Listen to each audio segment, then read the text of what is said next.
Now, the other day, for the 9th anniversary of the release of The Force Awakens, I did a video talking about what almost was with the sequel trilogy. How, even though, no, The Force Awakens isn't the greatest film of all time, it has plenty of issues, but the questions or mysteries brought up in it theoretically could have been answered in an intriguing way that ultimately made for a great trilogy that honored and aligned with what had come before in the previous two trilogies, as well as, of course, being its own thing. However, that didn't exactly happen, and the movie that many would argue ruined it all, that subverted all our expectations after The Force Awakens, is also celebrating an anniversary. The Last Jedi was released 7 years ago. It was released on December 15th, 2017, which is hard to believe it's been that long, though maybe less difficult to believe is the fact I haven't watched it in nearly that long. Though I did watch it about a half dozen times back in the day. As many of you know, I made plenty of videos about it, and, well, I wanted to know what I was talking about. Either way, it's been a while since I watched it, and I figured, again with it being the anniversary of its release, and with it being so long since I saw it, I'd give it another watch. Try to, I don't know, get some fresh eyes on it, if you will, to see if I feel any differently about it after all this time. Not that I expect to suddenly love it or enjoy it all that much, and spoiler alert, I didn't. But who knows, maybe I'd feel differently in some respect about some aspect of it, or something would stand out that hadn't before. Basically, I was trying to go back and look at it as objectively as I possibly could. And so, keeping that in mind, I tried to, shall we say, take a second look at everything with Luke, or everything with Luke and Rey on the island. And I will say that in isolation, or out of the larger context of Star Wars and the previous parts of the story, it is, without question, the best or most well-written part of the film, which I know sounds surprising to hear me say. But to clarify what I mean, if I didn't know anything about Luke Skywalker, if I went into this film knowing nothing or almost nothing about the character or Star Wars in general, I would say this part works, at the very least. I mean, here's a young woman, here's Rey with a gift or power she doesn't know how to control, looking for answers, and looking for someone to help her understand what's going on and what she's even supposed to do. Though I do think her ultimately turning to Kylo or Ben for help isn't sold well enough at all that she would turn so quickly to him, and this is assuming I didn't go into this film completely blind, that I had at least seen The Force Awakens and everything we and Rey see Kylo do in that film, like kill his own father in cold blood, as well as torture her, and mind you, that happens like 2 days ago in story. Anyway, even though her turn to Kylo is a bit sudden, Luke being in here as simply the broken old man, again if we don't know Luke Skywalker, the broken old man who can help her but won't because he has become jaded, that again works. I mean, it's not the most original story. This isn't even close to the first time we've seen something like this, where the student tries to get the master to train them, but the master refuses for whatever reason, only for them to, in the end, have a change of heart. And, like I just said, for what it is, just on its own, in isolation, its own story, if you will, it's fine. It's nothing special or amazing. Like I said, it's been done before. Though, if you are someone who, if you know Luke Skywalker, who goes into this film having seen Star Wars, if you know what he has gone through in his past and how he comes through the other side victorious, and mind you, that is where his story left off. Last we saw Luke Skywalker, he had just saved his friends, turned his father back to the light before he died, and played a role in saving the galaxy from the Empire, and was about to restart the Jedi Order with a smile on his face. So Luke being like this, him having completely given up off-screen to the point of just wanting to die. I came to this island to die. It's time for the Jedi to end. That potentially doesn't work for you at all. That feels like a story in and of itself that needs to be told first in order to hopefully sell this one, in order for you to maybe buy he could have fallen this far. Not something that is explained away in a few flashbacks from a few different points of view, or from Kylo's and Luke's. And the moment where he tosses his father's lightsaber over his shoulder is quite possibly the moment that broke Star Wars forever for many fans out there, with the cherry on top being him milking a sea creature and drinking its fresh green milk.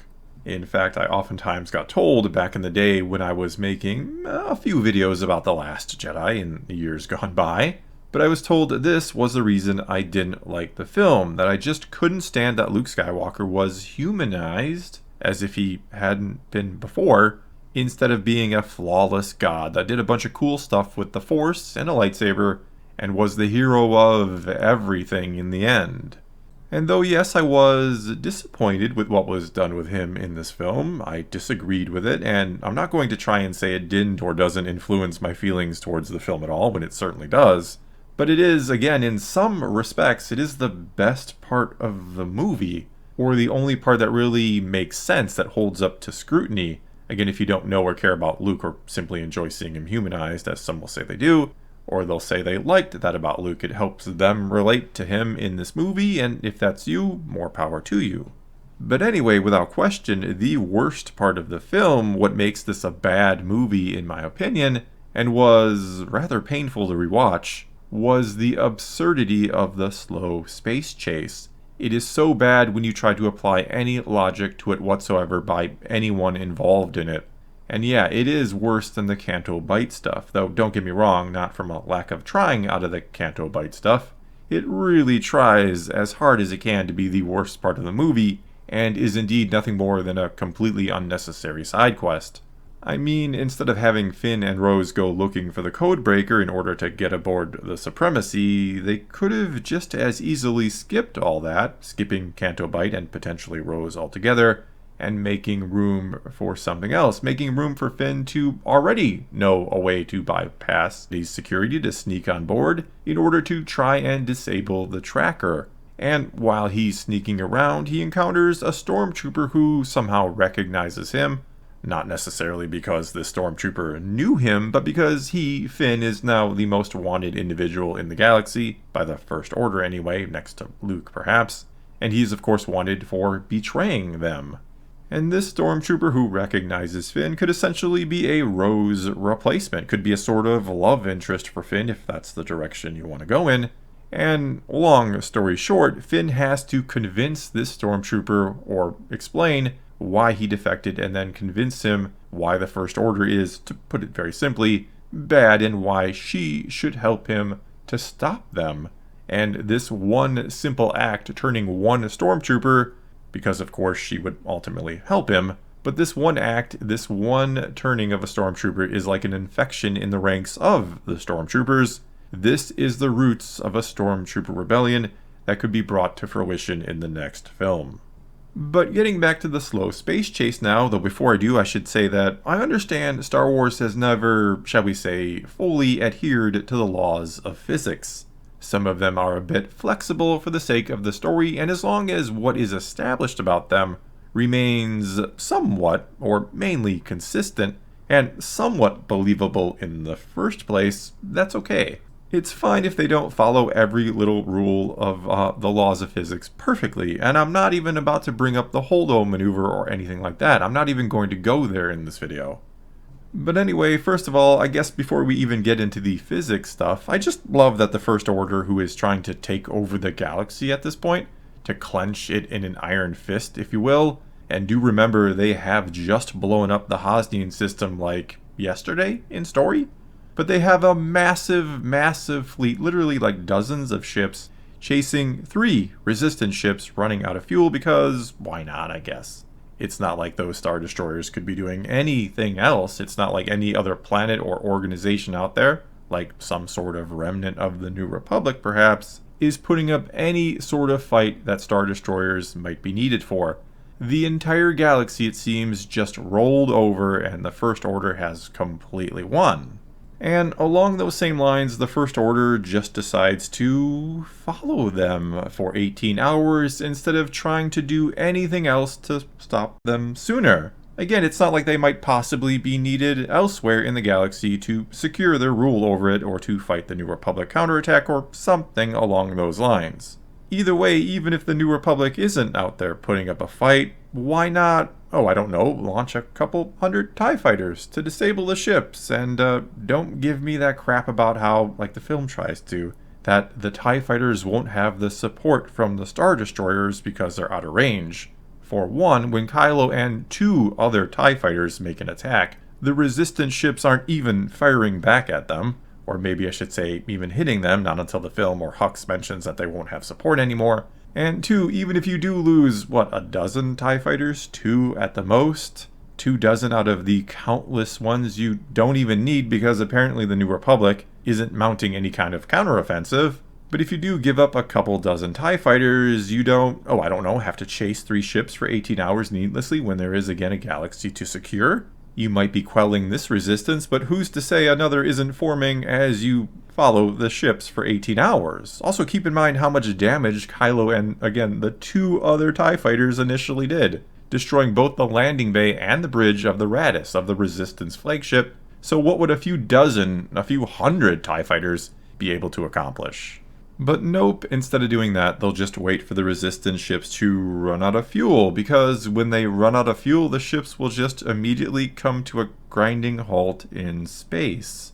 Which, yeah, if you know anything about physics or space, that makes 0 sense. Things don't just stop on a dime in space. In theory, the Resistance ships could have used just enough fuel to start going a bit faster than the First Order, and then they cut off their engines and just drift ahead indefinitely, and the First Order would have never been able to catch up to them. And yes, like I said before, Star Wars has played fast and loose with the laws of physics or astrophysics before. It tends to pick style over science, if you will, and that's fine. I don't have a problem with, again, not everything being perfectly scientific, but in this case, this one is just pretty dumb. Everything about the space chase in terms of logic and science is just painful to watch and very just monotonous. And you can't help but feel like both sides had many, many, many better options on how to handle this situation. But neither side does, because we gotta build to the Holdo maneuver, which I promised I wouldn't really talk about here, even though it too is really bad. And so I digress, and one other thing about the movie that is just bad, that I kind of forgotten about until this rewatch, is how funny it tries to be. That whole opening sequence between Hux being presented as the biggest idiot in the history of the Star Wars galaxy suddenly, to the mom joke that Poe caps that whole exchange off with, to Snoke showing up and tossing Hux around even though he hadn't failed, he had tracked the ships and knew where they were going, but it all feels so cringeworthy to me. The start of the movie, and don't even get me started on the bombers, though I do love the fact that they apparently just kind of come out of nowhere. You'd really think with how slow they are that the First Order would have seen them coming from the proverbial mile away, since they travel about a mile per hour. But anyway, so much of the humor just feels awkward and off, and doesn't merge well with the rest of the movie, which does try to take itself seriously. I will acknowledge it tries to be profound and to convey a message worthy of Star Wars. One about how you can be trapped by your past, that you have to learn from it, or you become a prisoner of it. That's even the big lesson Yoda hits Luke with, essentially that failure is the greatest teacher. Which again, I do agree with. I certainly don't think this is a terrible theme for Star Wars, far from it. In fact, speaking of failure, I would have loved to have seen Rey fail and fail big time in this movie, to the point where she even takes Kylo's hand towards the end of the film and joins him. I mean, I would still disagree with how Luke was handled. I still would have found everything done with Canto Bight useless, and the space chase is still ridiculous, but I will admit, if Rey takes Kylo's hand, if she makes that mistake and goes dark side, I would have at least been somewhat interested and intrigued to see where the story goes next, to see what Episode 9 would have done. However, her resisting Kylo here after beating him in a saber fight of all things in the first movie, and then her going to rescue everyone else in this movie, it makes the character pretty boring in my opinion. Why am I supposed to root for her when I know she always wins and is no doubt going to win in the end? In large part because those writing her story seem to want to make some sort of point about her always winning. But anyway, not going into all that, watching this film again didn't make me angry or anything, not at all. It just made me sad, going along with the video I did the other day about what could have been. That's just what I kept thinking while watching this. What could have been There's something here to work with, but it is still an average film brought down by, well, Canto Bight and the space chase, among other things. And sure, there are some decent visuals, some good performances. I don't think the soundtrack is horrible. It's not John Williams at his very best, but it's not bad. And the Rey Luke stuff is, again, out of context. It's solid until she runs off to save Kylo without, as I explained earlier, truly selling her doing something that's stupid. But again, in the larger context of Star Wars, as the middle part of a trilogy, as part 8 of 9 of a larger saga, I don't have much of anything good to say about this film in that respect. This is a painfully average movie and a bad Star Wars movie. There's no other way I can put it. Well, that is going to be all I got for you this time. Now it is your turn. Take to the comments below and give me your thoughts on The Last Jedi. Do you also find it hard to believe it's been 7 years since it came out? Also, let me know if I should do a sort of re-review of The Rise of Skywalker as well, that I should finish what I started, finish the trilogy, if you will. Whatever the case may be, though, leave a comment below. Let's talk some Star Wars, and until next time, thanks for watching.